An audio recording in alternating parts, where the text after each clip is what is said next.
E aí, basicamente, a divisão da aula de hoje ficou dessa maneira, uma introdução geral sobre quais tipos de tintas a gente vai estar trabalhando. Vamos falar um pouco sobre películas de proteção, o que é que significa esse termo técnico, as tintas, né, as principais tintas utilizadas aí na construção civil, quais os seus constituintes, o que é que compõe a tinta que a gente trabalha no nosso dia a dia dentro da construção civil, né? Quais as propriedades dessa tinta, o que é que elas podem fornecer para a gente como melhoria, como acabamento e também como proteção do nosso substrato, e também qual a maneira adequada para armazenar essa tinta, tá certo? Para que ela demore bastante tempo aí, que ainda possa ser utilizada por um longo período, para que ela rapidamente não perca sua vida útil, tá certo? Então, com relação à introdução, dentro de um sistema de pintura que é adotado dentro da construção civil, que em alguns casos você vai escutar com a nomenclatura de pintura imobiliária, o mais comum aí é a gente observar que essa tinta, ela tem que ter um papel aí, fundamental, inclusive, que não seja apenas de acabamento, de embelezamento do local que você pintou, seja ele uma porta, uma janela, ou então a fachada de uma casa mesmo, mas principalmente fazer um combate com relação a tudo que possa estar prejudicando a sua construção, tá? A alvenaria ou então as esquadrias, certo? Se você observar, vários itens dentro de uma obra podem ser alvos de pintura, inclusive até o telhado, né? Então, basicamente, toda uma construção que você execute, em algum ponto, vai ter a presença desse sistema de pintura. Então, além desse embelezamento, tem que haver uma proteção desse substrato. O que a gente entende como substrato? Aquele local que você fez a pintura. Se você pinta uma parede recém-rebocada, aquela parede, ela é o substrato.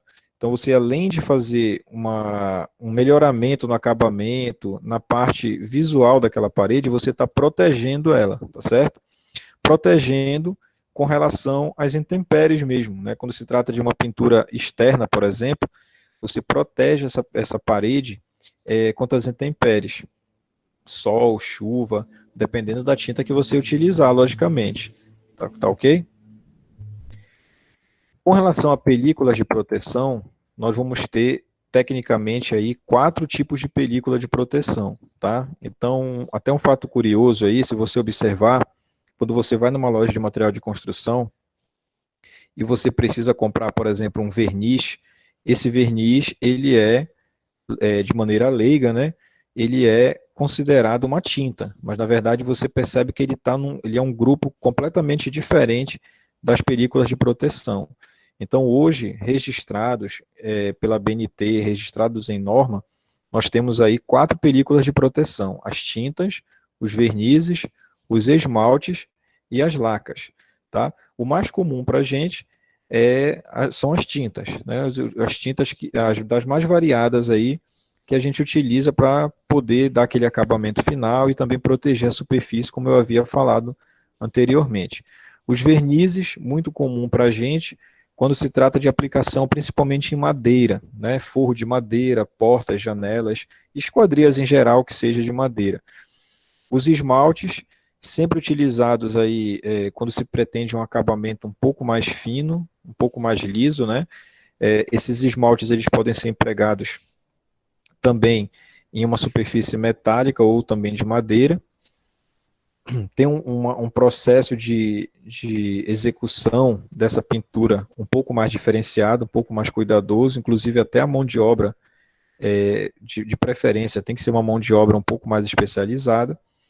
E por último, as lacas.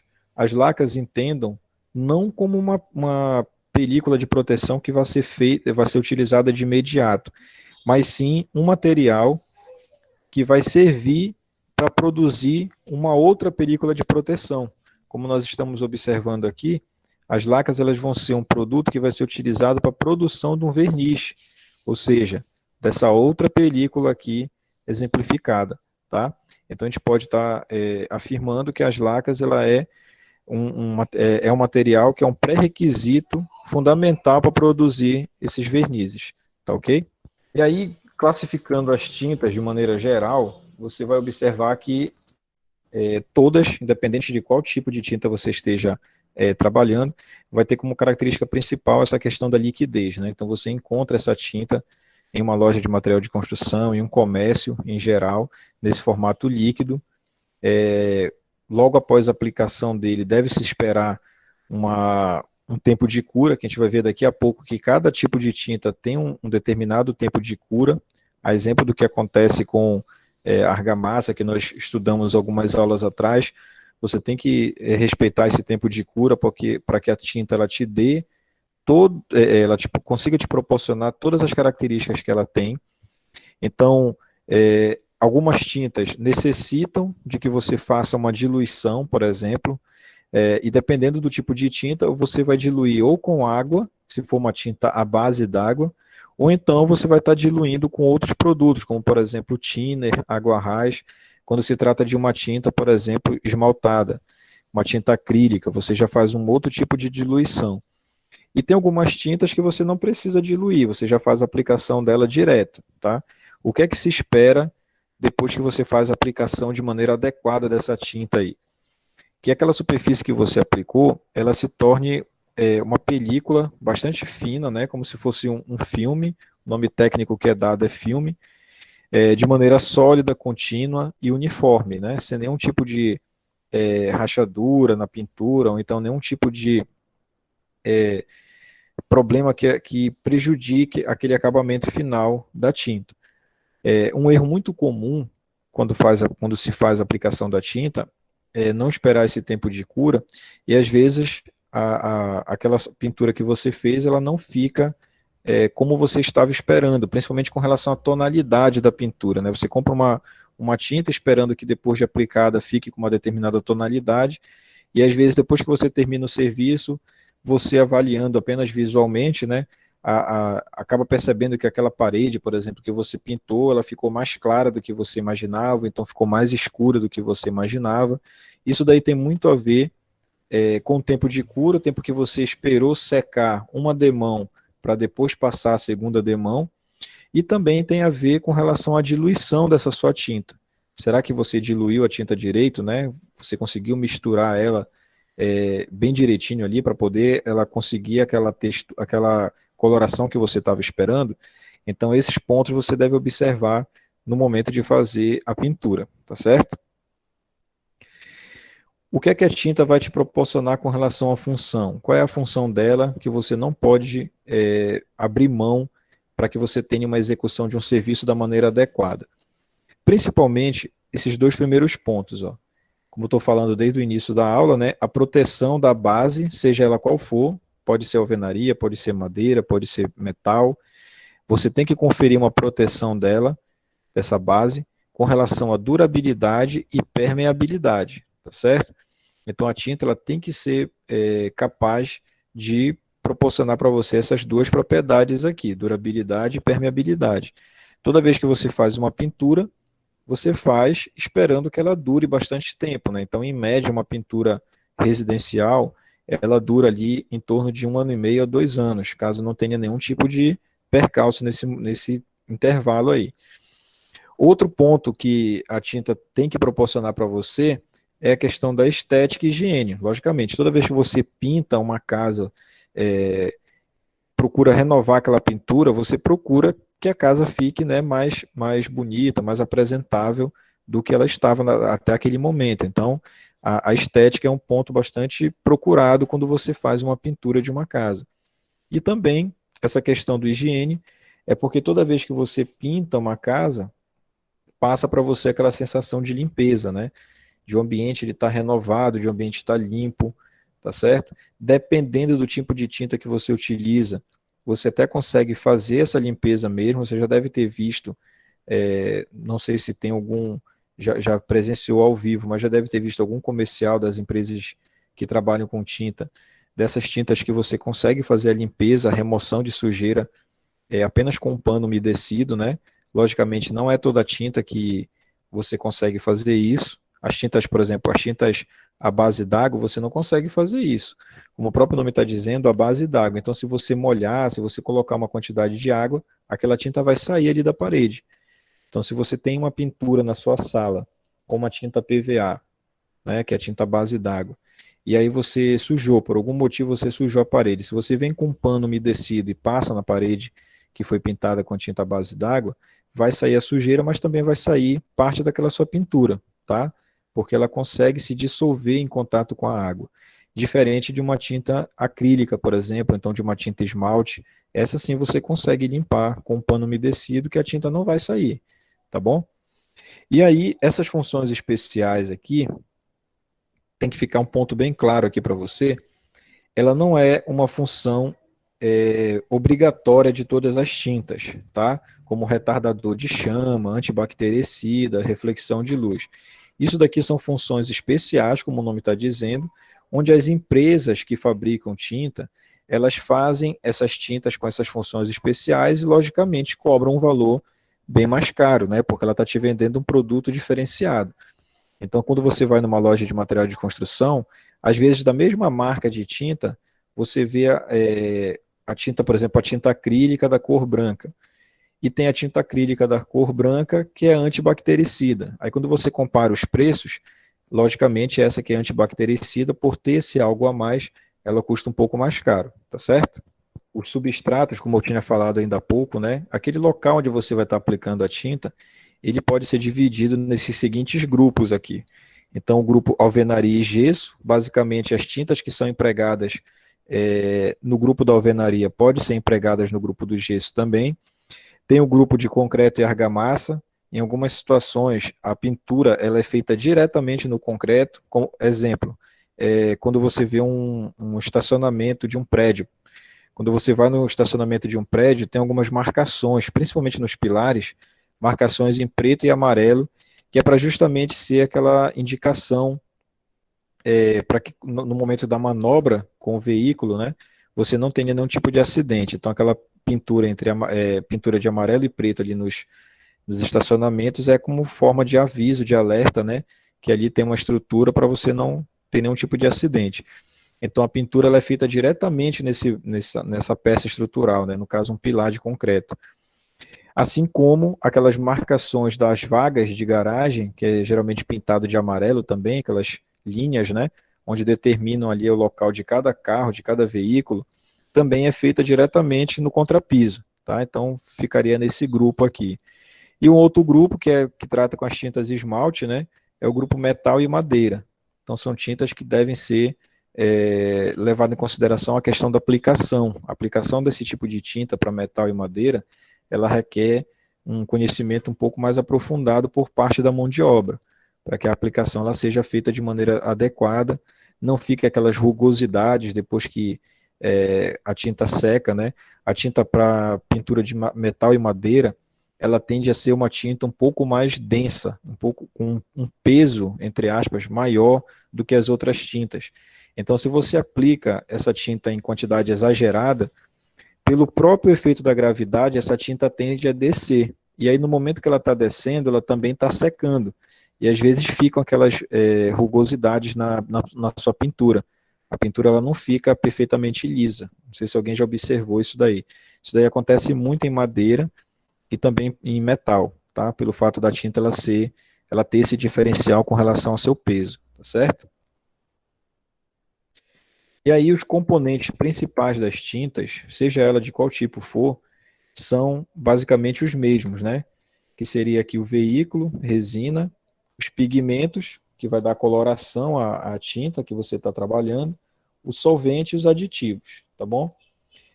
Um detalhe, né? O verniz, como está falando aqui na observação, olha, o verniz ele não contém pigmentos, por isso que a coloração dele neutra, né? E aí e também por isso a aplicação dele diretamente na madeira, né? Então não vai influenciar na cor da madeira. A madeira ela vai apenas vai ter uma valorização na sua coloração natural, né? Ela vai ficar um pouco mais escura, mas o verniz ele não tem uma coloração definida, não tem pigmentos. O restante aqui dos componentes ele possui, tá certo? O pigmento, que é o que vai dar a coloração, que vai dar o diferencial para cada cor que você está comprando, que você está adquirindo, existe uma variedade, né? Cada vez mais há uma variação de cores aí. Se você entrar num site, por exemplo, de um fabricante de tinta, você vai ver que lá tem disponível o catálogo de tinta. Então você vai ver que, às vezes, você tem até dificuldade de diferenciar uma cor de outra pela proximidade das duas, né? Então, quando você vai lá na paleta de cores lá do amarela, por exemplo, você vai ver uma infinidade de tons de amarelo, de tons de vermelho ali, que às vezes é muito difícil você até diferenciar um do outro, porque a proximidade da tonalidade ela é muito parecida, né? Muito próxima, tá certo? Esse pigmento aqui, quando ele é colocado na mistura da tinta, ele é um material que ele é sólido, tá? São componentes bem pequenos, né? Da ordem aqui de 0,1 micrômetro a 5 micrômetros, então ele chega a ser mais fino que o pó do cimento, para você ter uma ideia aí, é um pó muito fino mesmo, que faz essa diferenciação das cores aí, tá bom? Então a composição da tinta aqui, ó, quando você compra, por exemplo, um galão de tinta, como essa imagem aqui, olha, praticamente mais da metade dessa tinta que você está comprando é água, aditivo e as cargas, né? Essas cargas aqui é todo o material sólido presente na tinta, tá certo? O pigmento ali, que é o que vai dar a cor, é apenas 8% dessa quantidade toda aqui, e 27% é a resina. A resina é o que vai confiar aí na sua mistura, é o que vai dar aquela consistência da tinta, né? Aquela consistência é, próximo do líquido, mas não um líquido completo, né? Seria um material ali um pouco mais espesso, tá? E ela que vai estar guiando aí essa questão da viscosidade da tinta, tá certo? Então, só para efeito de conhecimento, olha, um galão como esse aqui tem aproximadamente ali 3 litros e 600 ml, né? Então, aproximadamente ali 8% desse volume de 3 litros e 600 é composto do pigmento. É o que vai dar a diferenciação com relação a cores aí, tá? Então, praticamente ali não chega nem a 300 ml é a quantidade de pigmento, tá? Convertido, né? De peso, de grama para volume, tá certo? E aí as tintas mais conhecidas aqui dentro da construção civil, que você vai observar no seu dia a dia aí, são essas tintas, tá? Não está por ordem aqui de custo, não está por ordem aqui de acabamento, está apenas citado aqui os tipos de tinta que você mais utiliza, tipos de tinta e métodos de pintura, tá? Porque, por exemplo, quando nós observamos essa última palavra aqui, caiação, olha, não é necessariamente um tipo de tinta, mas sim um método de pintura, que é onde é utilizado a cal. A cal que nós estudamos lá em aglomerante, tá? Então aqui tem a tinta PVA, tinta acrílica, esmalte sintético, tinta óleo, o epóxi e a caiação, que é um método, tá? Que você utiliza a cal para fazer algum tipo de pintura que seja que seja uma pintura temporária, tá? Porque a gente já viu lá no estudo de aglomerante que a cal em contato com a água, ela vai estar absorvendo essa água e não vai estar liberando essa água tão facilmente. Então tem uma série de patologias, como nós já vimos aí, que podem ser provocadas por essa união da cal com a água, tá certo? Com relação a custo, só para ficar bem claro, né? Entre todas essas aqui, tirando aqui a questão da pintura com a cal, né? Da PVA até a epóxi, sem dúvida a PVA é a tinta que você consegue comprar com mais barata, né? Com um preço um pouco mais em conta. Geralmente ela é indicada que você aplique essa tinta PVA apenas em ambientes internos, tá? Ambientes internos, sala, quarto, porque essa tinta aqui ela não tem tanta resistência às intempéries, chuva, sol, mesmo que hoje em dia você já encontre no mercado PVA ambiente interno, PVA ambiente externo, né? Então, às vezes o vendedor ele oferece essas duas opções aí. Quando você vai atrás de uma tinta PVA, ele geralmente lhe pergunta qual ambiente você vai estar pintando. Então, quando você informa que vai pintar, por exemplo, a fachada da sua casa, aí ele lhe oferece a tinta PVA que seja para pintura externa, tá certo? Mas ainda assim, ela é muito frágil com relação à resistência para essas intempéries do nosso dia a dia, aí, sol, chuva, vento, acaba tendo uma dificuldade muito grande em resistir às intempéries, tá? E aí uma tinta que vai estar com um preço um pouco mais elevado, mas vai te dar um acabamento bastante significativo, é a tinta acrílica, tá? Vai te dar um acabamento mais liso, um acabamento um pouco mais brilhoso, assim como o esmalte sintético também. O esmalte sintético já é superior à tinta acrílica para fazer esse tipo de acabamento. Qual é aí o contra, né? Além do preço um pouco mais elevado, é necessário que a tua parede ela esteja muito bem rebocada, muito bem nivelada. Caso você tenha utilizado massa corrida, você tenha nivelado perfeitamente com a massa corrida, porque essas tintas aqui, acrílica e esmalte, elas, como eu posso te falar, elas acabam te revelando qualquer imperfeição que tu tenha na parede. E se tu tem uma parede que não está perfeitamente nivelada, quando você pinta com essa tinta, fica muito marcado na parede onde está aquele defeito, onde está aquela imperfeição, entendeu? Algo que passa batido quando você pinta com a PVA. A PVA ela não faz essa marcação, tá bom? A tinta óleo já vai servir para você estar fazendo a pintura aí, principalmente em metais e madeira. Então, tem que tomar muito cuidado quando você aplica uma determinada tinta em um substrato que não é o adequado. Por exemplo, se você pintar uma alvenaria, pintar o seu quarto aí, a parede do seu quarto com uma tinta óleo, não vai dar certo. Com o tempo ela vai sair, vai desplacar tudinho. Começa a despelar tudo, né? Você, às vezes, até com a sua própria mão, você consegue puxar a tinta da parede, fica como se fosse uma película bem fina, então fica fácil de retirar, porque esse tipo de tinta ele não tem uma aderência adequada para o substrato que é um reboco, por exemplo. Ele só vai ter uma aderência legal quando se trata de metal e madeira como substrato, tá bom?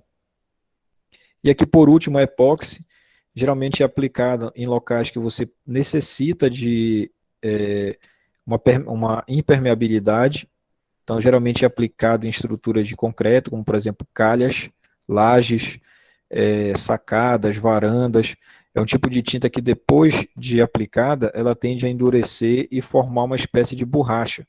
Então fica um tecido borrachoso que impede a passagem de água. Então ele aumenta a estanqueidade do local aí em 100%. E aí não permite que tenha essa passagem de água, tá certo?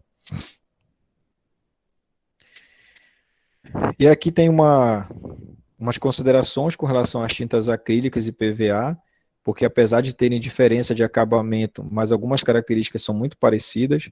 E aí eu queria enfatizar para vocês essa questão bem aqui, ó, que está em verde, né? O intervalo entre as demãos é de 4 horas e a sua vida útil de 5 anos. Então isso daqui o fabricante ele te garante desde que você faça a aplicação da tinta de maneira adequada. E a gente sabe que na maioria das vezes isso não é respeitado, né?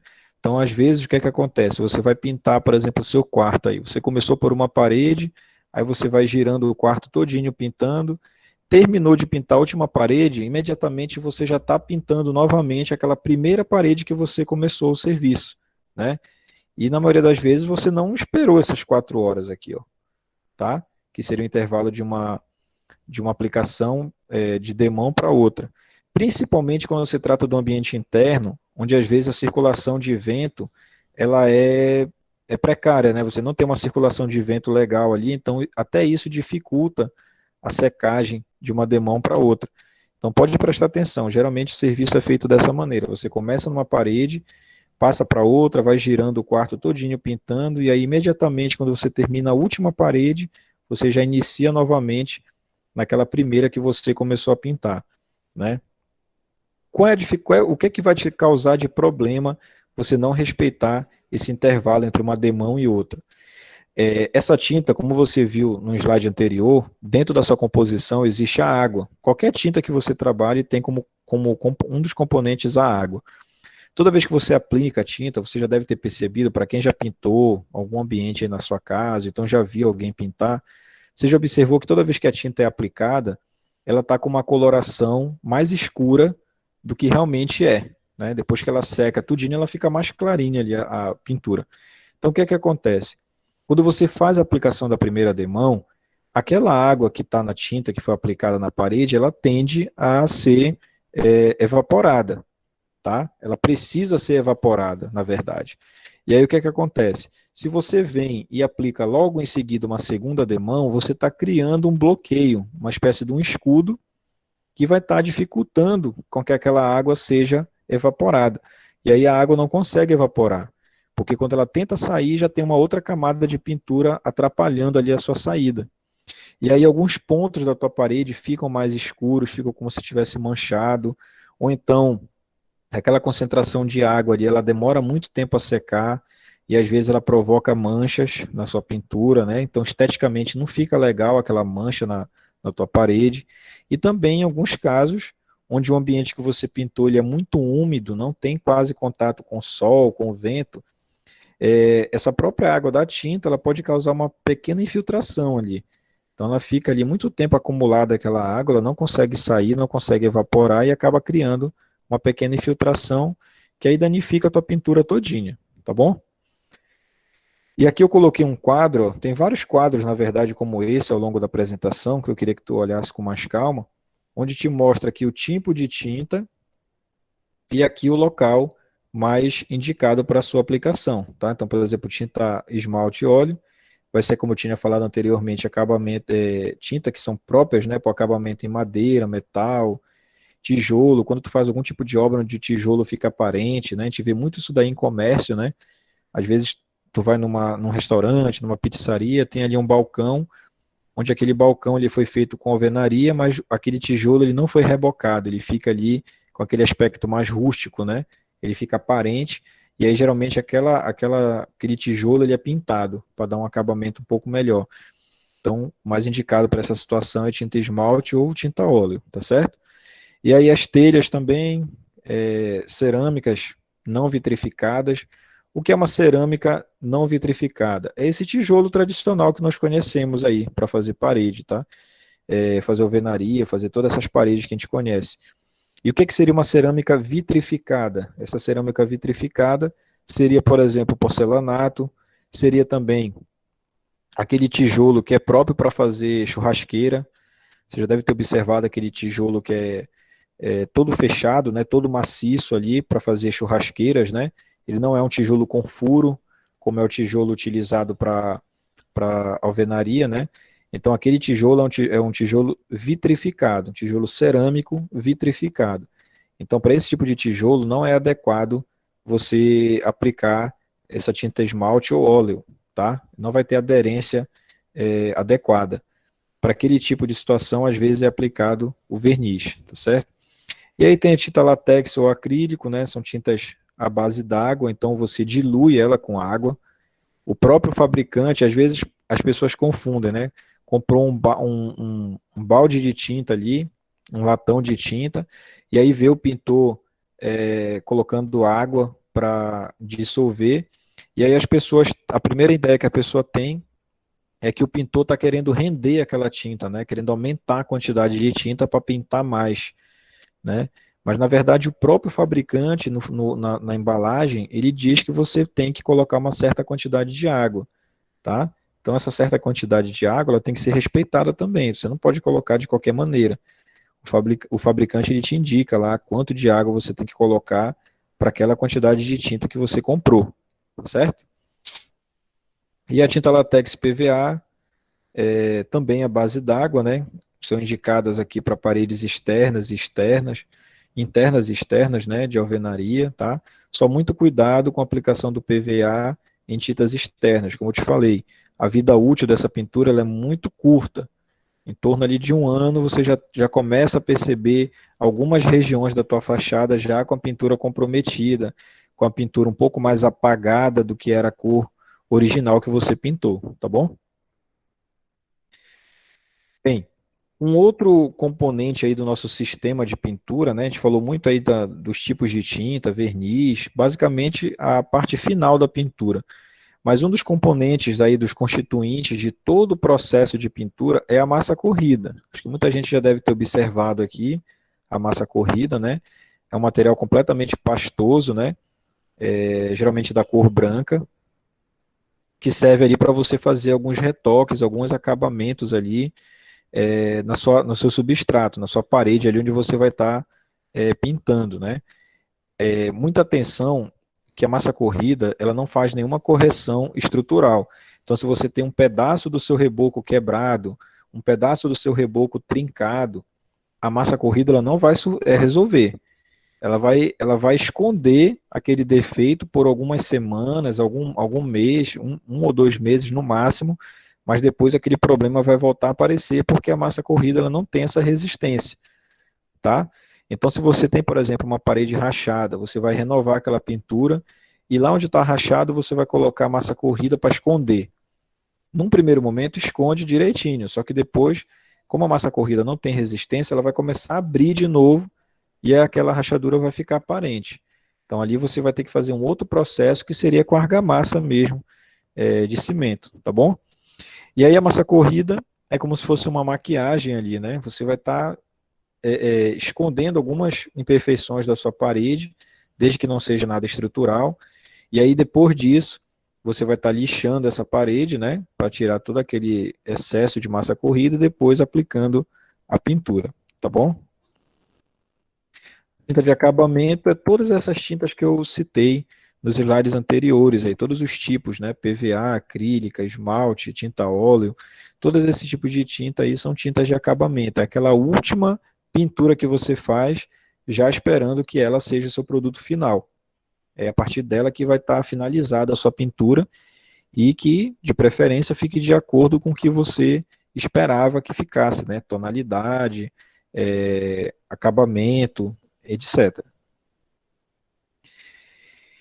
E aí, pessoal, o que você vai obter depois de uma aplicação adequada da tinta, tá? Preste bem atenção que a aplicação ela deve ser feita da maneira correta para que você exija dessa tinta uma propriedade correta também.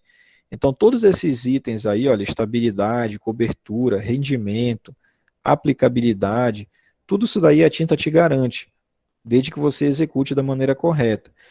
Desse slide aqui, eu vou destacar para ti principalmente o rendimento, tá? Esse terceiro item aqui, olha, rendimento, porque é algo que é muito procurado.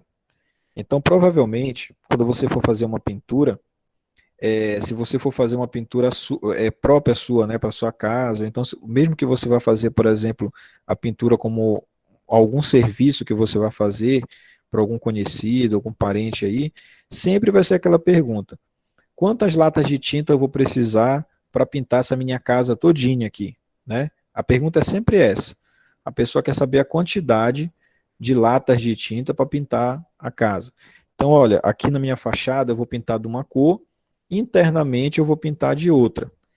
Para me pintar essa fachada da minha casa todinha aqui, ó, rodear toda a casa, né? A frente, os fundos e as duas laterais. Quanto de tinta eu vou precisar? Então, o que é que você tem que fazer? Se você observar, o rendimento, ele é expresso, olha, em metros quadrados por litro, tá? Metros quadrados por litro. Preste bem atenção. Metro quadrado aqui faz referência ao quê? A área. Então, se você vai pintar a fachada da sua casa todinha, frente, fundo e as duas laterais, a primeira coisa que você tem que obter é quanto é essa área. Então, você vai medir a sua casa todinha, todo o perímetro da sua casa, vezes o pé direito externo ali, né, por fora da sua casa, até que altura vai a alvenaria da sua casa. Pode ser que sejam alturas diferentes, dependendo de onde você está medindo, né? E aí você calculando essa área, você já sabe ali que você vai pintar, por exemplo, 70 metros quadrados. Beleza, essa é a minha área de pintura. Não esqueça que geralmente você faz primeira e segunda demão.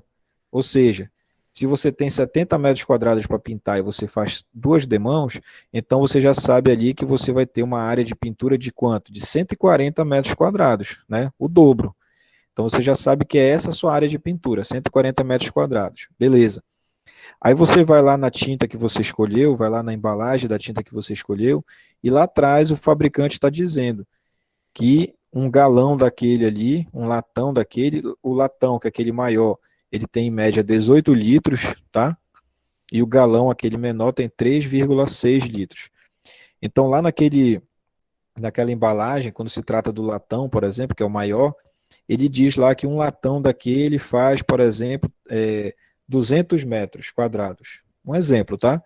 Se você vai precisar pintar 140, e aquele latão te garante que você faz 200 metros quadrados, então um latão já é o suficiente para você pintar toda a sua fachada, entendeu? Você sempre vai ter que comprar, logicamente, uma quantidade de tinta acima do que você está precisando. Porque o que é que acontece? Às vezes você faz a primeira, faz a segunda demão, mas ainda não fica um acabamento legal, ainda ficam algumas falhas. Então, nesse local onde tem as falhas, você tem que pintar de novo. Principalmente se a sua fachada, o seu local, não vamos nem colocar fachada, vamos colocar de maneira geral aí. Se o substrato que você está pintando é uma cor mais escura e você quer mudar o visual, quer pintar com uma cor mais clara, aí que você vai gastar mais tinta ainda, tá? Então, se a fachada da sua casa aí, ela tem um tom, por exemplo, um verde, e aí você quer pintar com um tom mais claro, você vai ter que utilizar mais tinta ainda, porque você vai estar colocando uma cor clara acima de uma cor escura, tá bom? Então, nesses casos, você tem um gasto um pouco maior. E quando você tem o contrário, você tem uma coloração mais clara e quer aplicar uma tinta mais escura, aí você pode seguir esse passo a passo dessa conta que eu fiz anteriormente, tá bom? E aí quando você compra essa embalagem da tinta, né, você comprou a tinta lá na loja, levou para casa, aí quando você abre a tinta, o primeiro impacto que você vai ter, que você vai até ficar confuso, assim, pô, será que o entregador não se confundiu? É que aquela cor que você comprou, quando você abre a tinta, geralmente não é a cor que você comprou, né? Você olha assim, pô, não tem nada a ver com a cor que eu comprei. O que é que acontece? Aquela tinta, ela está, às vezes, armazenada lá na loja de material de construção por bastante tempo, meses. E aí você viu que a tinta, ela tem componentes nela que são sólidos. Então, o que é que acontece? Esses componentes sólidos, eles tendem por gravidade descer. Então, ele vai lá para a parte de baixo da lata ali. E aí aquela parte que ficou mais acima, ela muda a coloração dela, tá? Então o que é que você tem que fazer nesses casos aí? Apenas misturar a tua tinta de novo, pegar algum pedaço de madeira, alguma coisa ali, algum bastão, e misturar aquela sua tinta, bastante mesmo, vários minutos misturando ali, até que você perceba que voltou para aquela coloração que você comprou, aquela coloração que você esperava que fosse, né? Então, esse procedimento é muito comum. Você abrir a lata de tinta e perceber que a tinta está diferente, uma coloração diferente, mas aí rapidamente você consegue recuperar aquela cor que você estava esperando. Agora, claro, você tem que atentar para esse primeiro item aqui, olha. Não apresentar excesso de sedimentação. O que é esse excesso de sedimentação? Você começa a misturar a tinta e você percebe aí na ponta do pedaço de madeira que você está utilizando, ou então de um pedaço de metal que você está utilizando para misturar a tinta, você percebe que na ponta desse pedaço de madeira aí, está ficando alguns pedaços de tinta grudado nele, muito sedimentado, muito colado, entendeu? Então essa tinta aí já apresenta algum problema, porque você está tendo dificuldade em misturá-la, tá certo? E aí, outra coisa que você tem que observar é essa questão de tornar a tinta homogênea, como eu falei, ó, mediante a agitação manual. Essa agitação manual é você misturar a tinta ali, não diretamente com as mãos, né, mas com algum material ali que você consiga misturar, tá? Então ela tem que ser uma tinta homogênea aqui, ó. Você não pode ter duas cores na mesma tinta, não pode ter aqueles raios dentro da sua tinta com uma tonalidade um pouco mais escura, tá bom? Não apresentar esse odor forte, né, esse odor pútrido aí, que seria aquele odor com aquela característica de podre, né? E também você tem que perceber que no momento que você abrir a tampa, você tem que observar se não sai nenhum tipo de gás, né, dessa embalagem, que pode ser algo muito prejudicial à saúde, tá ok? E na superfície interna da embalagem não tem que haver sinais de corrosão.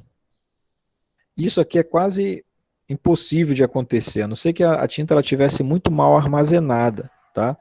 Porque o que é que acontece? A tinta, ela vai estar sendo armazenada em uma embalagem que ela tem como característica ali, na produção dessa lata onde a tinta vai estar colocada, é uma lata que ela possui estânio como componente, né? Que eu até falei semana passada aí.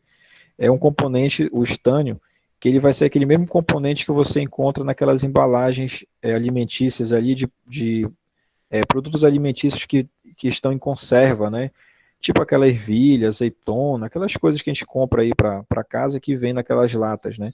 Então, se tu for observar aquela lata, ela é uma lata um pouco mais escura, tem uma coloração ali como se fosse um verde, um pouco mais escuro ali. Essa coloração é por causa desse componente, o estânio. E esse componente ele é colocado na fabricação dessa lata justamente para evitar isso daqui, ó, corrosão, tá? Se fosse uma lata sem esse material, possivelmente ela ia corroer. Não esqueça, volto a lembrar mais uma vez, um dos componentes principais da tua tinta é a água. Então a água em contato direto ali, meses, anos, em contato direto com uma embalagem metálica, ela tende a formar corrosão, tá? Quem combate isso é o estânio. E também de que maneira você vai estar armazenando essa sua tinta, guardando ela direitinho num depósito aí, tá bom? E aí, quase finalizando, olha, toda vez que você vai pintar um ambiente, você tem que seguir ali um roteiro, né? Uma certa ordem para pintar o seu ambiente. Então, você vai pintar, por exemplo, o seu quarto. Considerando que o teto da sua casa ele não seja de forro, né? Ele seja, por exemplo, uma laje. A exemplo do que são as salas lá no IFPA. Então, se o seu teto for dessa maneira, você tem que começar lá pelo teto, porque se caso espirre algum tipo de tinta, algum tipo de gota da tinta que você está pintando no teto, na parede, ainda tem como você consertar, ó, porque você vai pintar a parede ainda. E aí depois você pinta as portas, janelas, e finalmente vai para a parte do rodapé, tá? Então percebe que essa sequência ela começa de cima para baixo, tá? E nunca ao contrário. A mesma coisa quando você vai pintar as paredes, você tem sempre que começar pela parte superior, sempre pelo alto das paredes ali, pela parte mais alta da parede, aquela parte que está quase no forro. Depois você vem pintando para baixo. Por quê? Porque eu posso começar a minha pintura por baixo e quando for pintar lá em cima, pode escorrer um pouco de tinta, pode respingar um pouco de tinta naquela parte inferior que eu já pintei. Aí eu vou ter que refazer a pintura de novo, tá bom? O adequado também é que você isole alguns cantos de parede, principalmente quando você pinta duas paredes de cores diferentes, né? No mesmo quarto, às vezes você dá um destaque em uma parede para pintar com uma cor diferente. Utilize aquela fita crepe para estar isolando a parede para que não tenha uma mancha na parede que você não queria colocar aquela determinada cor, tá certo? Aqui nós temos as ferramentas de pintura. Cada tipo de tinta exige que você tenha uma ferramenta adequada. Então, olha só aqui, quando você trabalha com tinta PVA, tinta acrílica, você utiliza aquele rolo de lã, que é um rolo mais macio, né? Que é um material ali um pouco mais macio, porque faz a aplicação da tinta de melhor maneira. Mas quando você vai estar trabalhando com tinta esmalte, tinta óleo, verniz, aí já é aquele rolo de espuma, né? Uma espuma amarela, tá? Então você tem que observar muito bem essa ferramenta adequada aí. Quando você pinta, por exemplo, se você for utilizar um rolo, um rolo aqui de lã para pintar uma tinta esmaltada, vai ficar uma série de falhas na sua pintura e também rapidamente esse rolo de lã vai ficar impraticável. Você não vai mais conseguir reutilizá-lo porque a tinta ela vai acabar grudando esses pelos, né, do rolo de lã. E aí vai ficar muito difícil de você conseguir manusear. Então, cada ferramenta, cada tipo de pintura exige uma ferramenta adequada. Tá? Se você tiver com dúvida, basta você fazer uma consulta com o próprio fabricante da tinta, geralmente na parte de trás da embalagem, ele informa qual a ferramenta adequada, tá certo? E com relação à utilização de pincel, né, os pincéis geralmente eles são utilizados para dar acabamento, para fazer aquele retoque final num cantinho de uma parede, próximo do forro, próximo de uma porta, próximo de uma janela. Então você às vezes tem que usar os pincéis. Os pincéis eles são vendidos em tamanhos e esses tamanhos são classificados por números, tá? Então tem o número 6, número 8, número 12. Quanto maior o número, maior a cerda do pincel. E essas cerdas elas são divididas em cerdas escuras e cerdas grisalhas. É tipo um cinza um pouco mais escuro, né? Então, uma cerda dessa, além da cor diferente, ela também possui propriedades diferentes.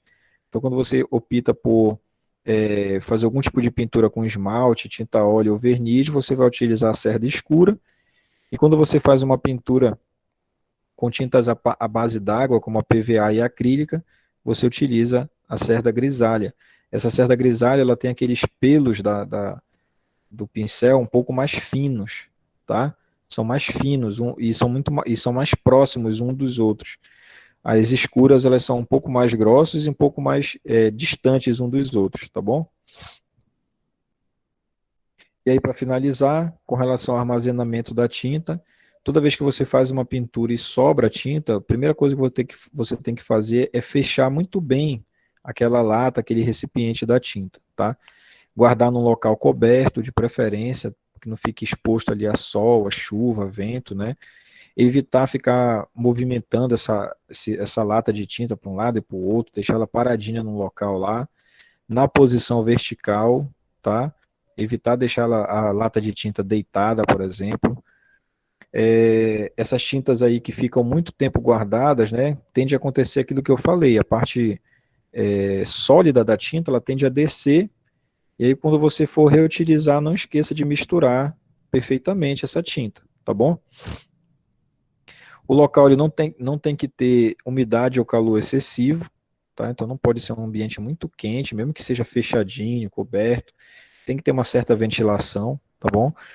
No caso da tinta esmalte, ou tinta óleo ou verniz, você tem que colocar sobre a superfície, né, um pouco de água rasa, tá? Para que não tenha contato direto do ar com a embalagem, porque aí quem vai estar corroendo, quem pode, na verdade, corroer a embalagem não é nem a água, e sim o ar. Principalmente na região norte, principalmente no nosso estado do Pará, onde tem a umidade relativa do ar muito alta, né? Então, o próprio ar ele pode estar enferrujando essas embalagens, danificando a sua tinta, tá bom?